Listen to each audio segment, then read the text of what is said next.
What's up, guys, and welcome back to Wake Up Entertainment.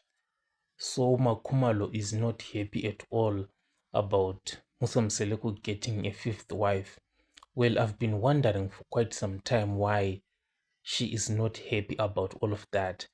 Well, it turns out if you watch Uthando Nes'Thembu, Makhumalo has this resentment towards the wife number five because her herself, Makhumalo, we all know she does not have any children of her own. So it hurts Makhumalo, to see Musa Mseleko bringing in a fifth wife and they're already welcoming a new baby. And hey, Makhumalo, she's still there and she hasn't gotten one of her own. So Makhumalo feels like Mseleko is not doing enough, to make sure that they get their own child together. So at least that's what I got, after watching Uthando Nes'Thembu.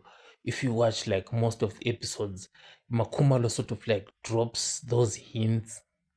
So this issue of the fifth wife and her already getting pregnant and Musa Mseleko being happy and Makhumalo is not getting that emotional support that she wants from Seleko. To her it feels like Musa Seleko is just not doing enough. So tell me what you think, and I'll catch you guys on the next one because this is just what I saw.